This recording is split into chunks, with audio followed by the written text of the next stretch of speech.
As Malia stepped out of India in 2016, the focus was on the 9,000 crores he owed to the banks.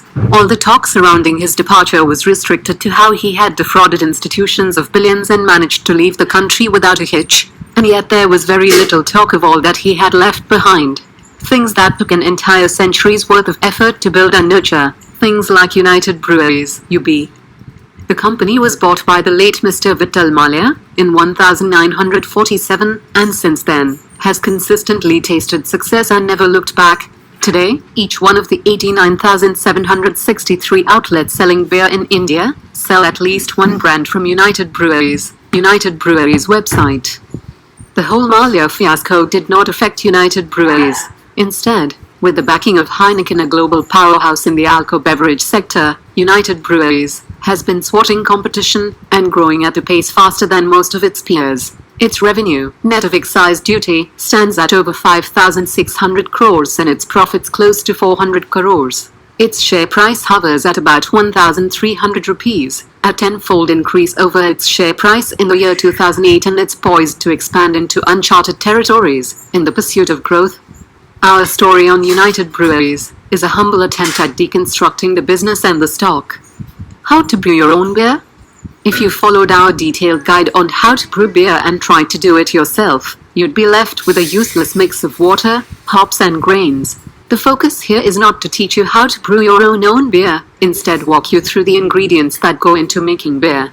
Our hope is that through this exercise you will have an understanding of the company's expenses and what drives them in most cases. The four main ingredients that go into making beer are barley, hops, yeast and water, and by our estimates United Breweries makes around 14 million hectoliters of beer, enough to fill 1,000 Olympic-sized swimming pools. A small change in the price of yeast or barley could have a credible impact on their income statement. Barley, in particular, proved to be a tough nut to crack because for the longest time beer manufacturers relied on outside imports to meet their demand, and importing always proved to be a suboptimal solution. It is next to impossible to control prices, and in the case of barley, beer companies were almost always at the mercy of external forces that dictated its price, and as such, profits too were ultimately subject to the same forces. Since then, however, most companies have made a concerted effort to reduce their dependence on imports and focus their efforts to procure raw materials indigenously. By working closely with Indian farmers, companies have been able to exercise some semblance of control in reining their input costs. However, despite these improvements, a sustained increase in commodity prices, barley, yeast, etc., could still have a considerable impact on the company's bottom line. Pro tip minute: while it is extremely difficult to predict prices of commodities 2 years down the line, it pays to keep a tab on what's happening in the commodity market. If there is news that prices of barley could spike in the near future, maybe it's time to pay close attention to United Breweries' profit margins. They are stealing my bottles. Apart from all the other things that go into making beer, there is one other element without which selling beer becomes virtually impossible, and it's the all-important glass bottle. The glass bottle is an essential feature of most beer brands. Unfortunately, though, they don't come cheap. Bottles could form as much as 40% of the total raw material cost, and companies spend considerable time and effort in trying to bring down this expense. Now, unlike most things, glass bottles can be reused, and it's much cheaper to reuse bottles than to make new ones. On average, it costs about 10 rupees to buy a new bottle, whereas you could get a used one for as little as 3 rupees. The only catch: you need to convince the retailers to sell used bottles back to you. For United Breweries, UB, however, this turned out to be quite a challenge. Most retailers sold back used bottles to the highest bidder, not to the original manufacturer, and competitors often bought UBS used bottles by paying a premium. It was still cheaper to pay a premium for a used Kingfisher bottle than spend money making new ones. This meant that the company lost significant sums trying to outbid competition in an attempt to buy back their own bottles, a rather frustrating endeavor. And that's when they started patenting their bottles with embossments, which effectively meant competitors could no longer use them. This helped the company bring down manufacturing costs considerably. On top of it, UB has also taken initiatives to introduce rainwater harvesting and the likes to decrease consumption of water in a bid to boost profit margins. Data borrowed from Motilal Oswal's analyst report. But why not simply pass this increase in cost to the consumer? Make the beer more expensive. Anyway, the alcoholics are immune to price hikes. They'll pay anything to get their daily dose of beer. What are these guys worried about? You have no power. Multiple states have laws that prohibit beer manufacturers from raising prices unilaterally, which means any time there is an increase in input cost, the beer manufacturer has to bear the full brunt, until the state government finally decides to proactively negotiate or allow for price hikes. This isn't limited to input costs alone. Instead, it extends to excise duties as well. Excise is a duty charged on every case of beer the moment it leaves the brewery. On average, the company's excise duty amounts to about 50% of its sales, and this number has been constantly on the rise. But despite rising excise duties, state governments have been reluctant to let beer manufacturers increase prices. Take for example the case in Maharashtra. Despite increasing excise duty on beer last year, the state government did not allow for a commensurate increase in price. And then there are states that allow for price increases but charge excise duties so high that even the most hardened alcoholics move away from beer for a short while. In West Bengal this year, the company increased its price from 110 rupees to 145 rupees per bottle on the back of rising duties, and the consumers promptly moved away, in some cases to country liquor. Each of the 29 states of India is a unique market with its own set of rules and regulations that keep changing with time. A company can simultaneously show excellent growth in certain regions, but fail to sell in others. Pro tip minute: there is no credible way to accurately forecast what states will do next. But one thing is clear: beer companies cannot set their own prices in most states. So the next time you see a bottle of beer costing you more than usual, rejoice, for it does not happen often. Maybe you could make some money off of a UB stock instead. Prohibition is thy name. Prohibition is the act of banning the manufacture, sale, and transportation of alcoholic drinks within a particular location. Gujarat is a state that has had prohibition in place for a good number of years. There are a couple other states that have enforced prohibition, but we won't bother with them. We will instead look at Kerala and Bihar. In Bihar, the chief minister enforced a statewide ban on alcohol. United Breweries had little choice but to abandon production of alcohol, and instead switch to non-alcoholic beverages. Since Bihar wasn't one of the primary markets for beer, the impact on sales was muted. However, when prohibition outside of five-star hotels hit Kerala, the move sent shockwaves. Before the ban, the state had India's highest per capita alcohol consumption, at more than 8 liters per person per year. Fortunately for United Breweries, the new government has eased restrictions considerably, and business is back to usual. Pro tip minute: while it is quite possible that a statewide prohibition might suddenly render beer manufacturers incapacitated, it's unlikely to take effect on any large scale because excise revenue from alcohol forms a significant portion of most states' revenues. They are unlikely to last. The election business. Election season means a blanket ban on selling alcohol for designated periods as mandated by the Election Commission. There could also be a limit on the amount of alcohol a person can buy during this time.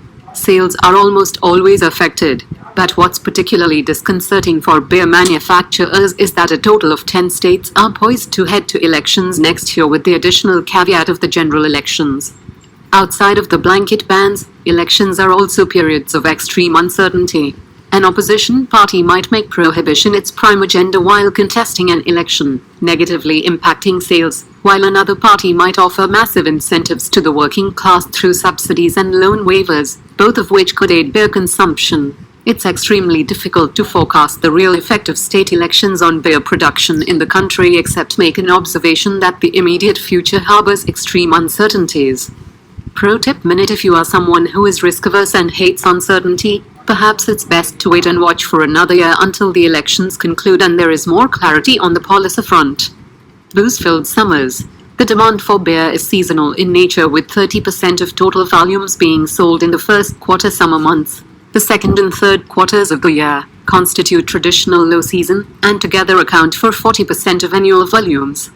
But why? India is a hot country during the summers.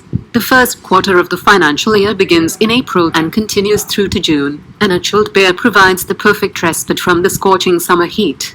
This is true for months January, February and March, 3 months that form the fourth quarter as well. During these months, breweries across India run at capacities close to a 100%, but then monsoon sets in. Monsoons and winters, Q2 and Q3, are particularly damaging to beer sales. Sales almost always declines and most breweries are left with excess capacity that they simply can't put to any good use, which is why most breweries show capacity utilization between 60 to 70% because business is seasonal. Pro tip: minute sales during monsoon and winter will almost always look depressed. So don't panic if you see a minor dip during these months. It's all part of the process. The Big Bang. In 2017, however, the country saw something spectacular, a rather strange sequence of events, all combined together to render a death blow to beer manufacturers: demonetization, GST, and the Supreme Court highway ban. Both sales and profits immediately took a nosedive. First, it was demonetization. Most people bought alcohol with cash, and when cash was hard to come by, they simply stopped visiting their favorite bars. Then, GST. We won't take you through the whole dynamics of GST and how it impacts beer prices, but let it be known that as things stand, beer is more expensive than it used to be. The Supreme Court highway ban, while in force, prevented the sale of liquor within 500 meters of a highway, and suddenly hundreds of outlets closed overnight. Fortunately for United Breweries, things changed rather quickly. The effects of demonetization waned. The Supreme Court highway ban was restricted to only some highways and sales rebounded. While effects of GST still linger, it wasn't enough to prevent a spectacular rebound, and in 2018, UB was back. But the uncertainty involved in all of this left a bad taste. Pro tip: minute outside of elections and seasonality, there are still many uncertainties that could derail performance. It's very important to assess if the effects of such events are suspected to be temporal or long-lasting. So why do people still bet on United Breweries? Because United Breweries holds 52% of the market share, and happens to be one of the few beer manufacturers to be profitable. It must also be noted that consumption of beer is perpetually on the rise, and the hope is that this trend continues. India provides a market opportunity like no other. While in most countries the proportion of beer sales as a percentage of total alcohol sales stands at 87%, in India, it stands at a measly 20%. Indians are more inclined to consume spirits, i.e. whiskey, rum, which forms 78% of total alcohol sales. The beer market is wide open, and it's there for the taking. Don't believe us? Take it from Heineken, who CURRENTLY own approximately 44% of United Breweries. When Heineken was plotting to increase their stake in the company back in 2012, they had a rather interesting set of numbers to present whilst elaborating on the Indian beer market. India has a total of 90,000 outlets selling beer. China, on the other hand, has over 44 lakh. While an Indian has to work 46 minutes to buy a bottle of beer, a Chinese national in Guangdong can buy one after working for only 10 minutes. The bottom line is that beer is expensive and not enough outlets sell them. The hope is that if government policies and tax structures are favorable, India could prove to be a valuable market for future expansion. Point of interest: outside of the regular Kingfisher brands, United Breweries also manufactures and sells beers made by Heineken, thus giving it access to a larger portfolio of beers. A new revolution. Despite being the dominant player in the market, United Breweries is up against some stiff competition from the likes of Carlsberg and the joint venture of SAB Miller, makers of Haywards and Royal Challenge, and AB InBev, makers of Budweiser and Corona. By now, almost all beer manufacturers are talking about premiumization, a phenomenon where an ever-increasing portion of beer enthusiasts are shifting to more expensive beer. While UB has traditionally owned the markets for cheaper variants, its ability to hold sway in the premium sector is still suspect. Then there is the whole phenomenon of craft beer, i.e. Beer 91, and although the definition of what constitutes craft beer is still up for debate, growth in the craft beer industry is expected to reach double digits soon. In the face of an ever-changing landscape, United Breweries isn't resting on its laurels. It continues to invest in building its brand and has been expanding its portfolio in a big way. Last year, the company released Kingfisher Storm, a premium strong beer. To ride on this new wave of premiumization, it sold 1 million cases. UB also expects Heineken to play a leading role in promoting its international brands in India. As part of this expansion plan, the company has already introduced Amstel, a super premium strong beer, to compete against the likes of Carlsberg. UB is also planning to add a craft beer to its portfolio soon, and the opportunity seemingly looks endless. But with a new wave of elections and policy changes, how much of this opportunity will actually materialize to growth? We don't know. Thanks for watching this video.